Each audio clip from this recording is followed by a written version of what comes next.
En este nuevo vídeo voy a entrar a fondo en las opciones que nos ofrece el configurador de ExpressLRS. Bien, la verdad es que es bastante sencillo. Aquí podéis ver si queréis, pues, si os detecta el USB.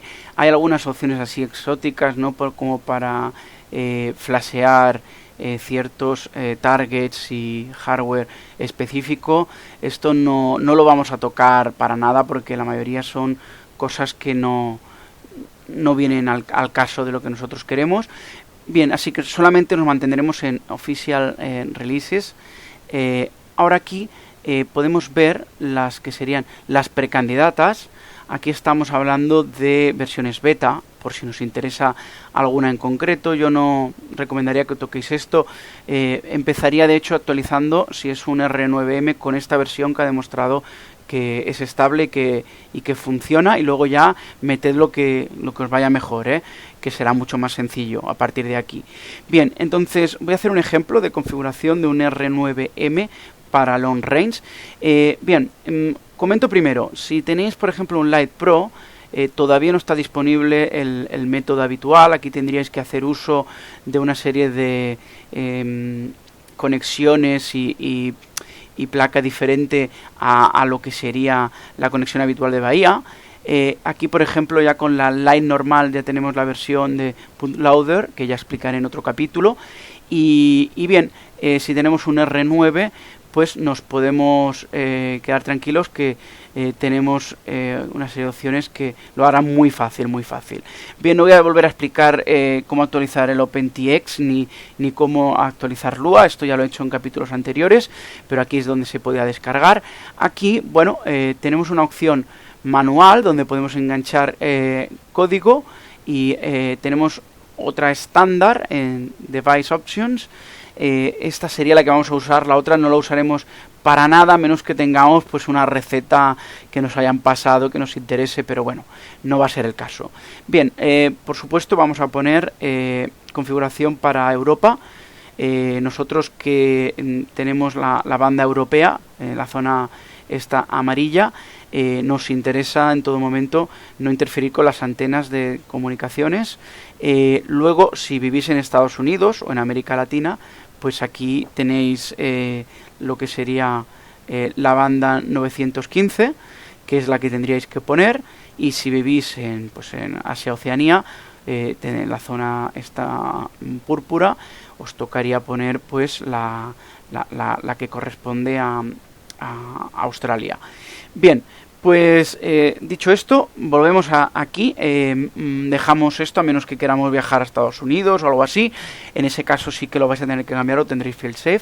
Luego aquí lo de la binding phrase no os lo he explicado mucho, pero básicamente es como la contraseña, como el password de vuestro Wi-Fi.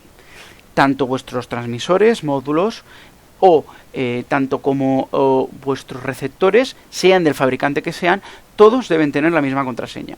Y nada más conectarlos, se enlazarán, se van a autobindear cuando detecten que coinciden en la contraseña, ¿vale? Así que es importante que no dejéis la que viene por defecto, o si no tendréis problemas cuando voléis con gente.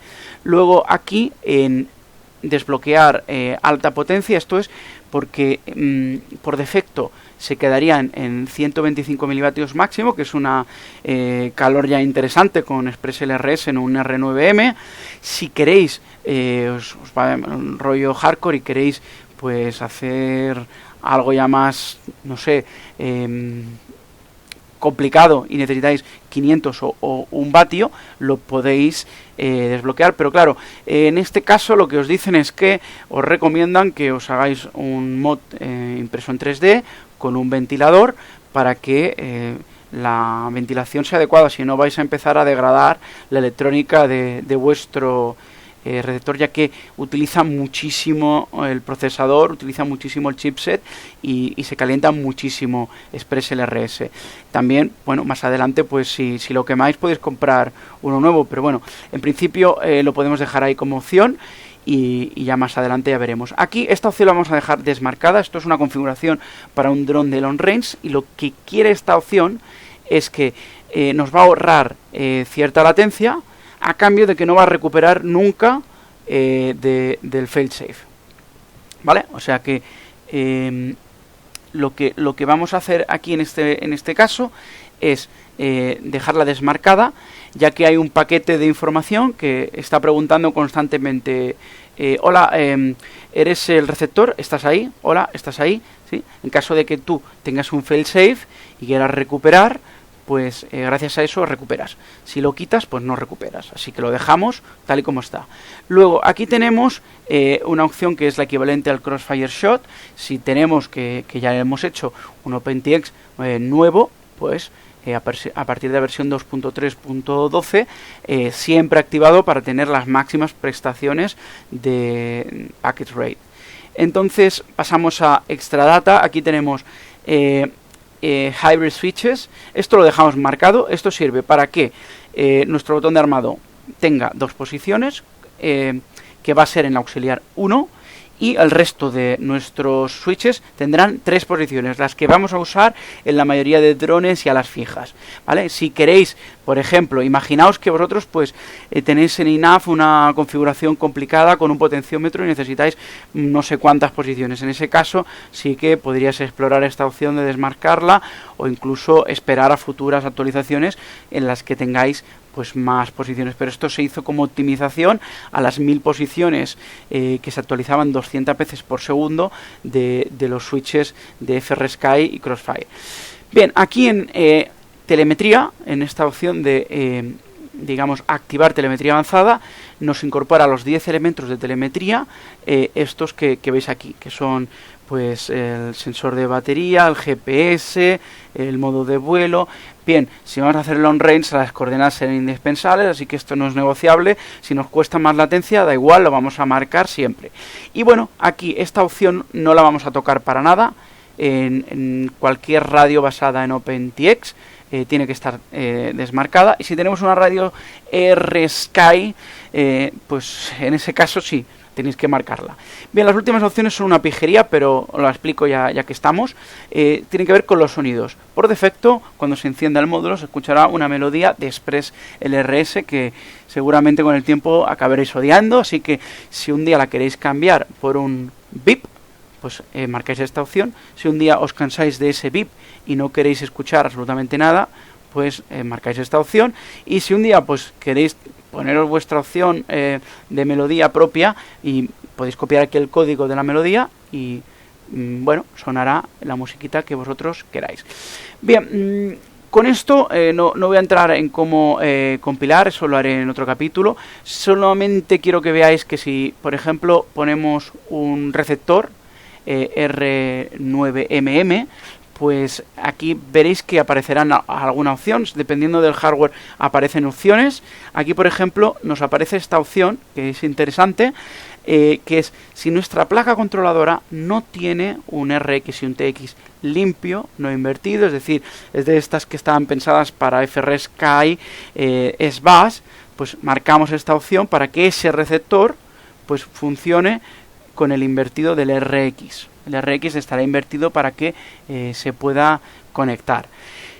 Luego el resto de opciones de nuestros receptores van a estar exactamente igual que lo que hemos puesto en nuestro módulo.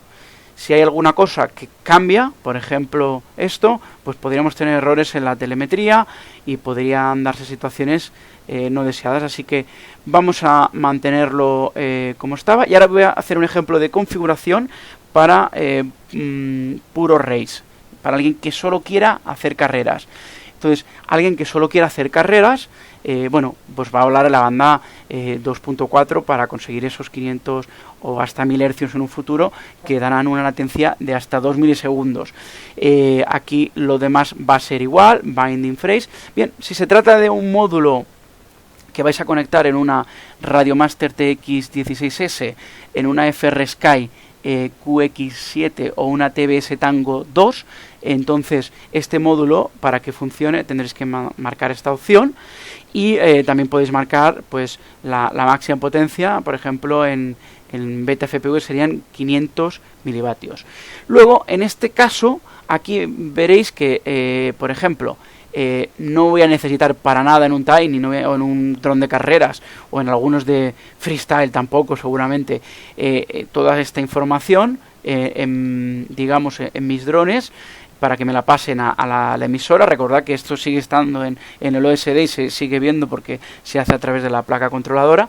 Entonces, si a mí no me interesa esta telemetría avanzada, la deshabilito. De hecho, el Lua Script lo que haría es poner off la telemetría para que consiguiese el máximo de rendimiento y la conexión más rápida posible. Y de hecho, si tengo un dron a 20 metros que se cae por mi casa o que se cae en un sitio que lo puedo recuperar, pues no necesito tampoco gastar latencia en esta opción del paquete que va y vuelve para comprobar que ha habido failsafe. Si hay failsafe, pues no lo voy a recuperar volviendo, haciéndolo girar, sino andando hasta el dron. Y bien, hasta aquí creo que he entrado a fondo con la mayoría de opciones. Ya en futuros capítulos os enseñaré cómo compilar el software en 900 MHz y podréis utilizar estas configuraciones.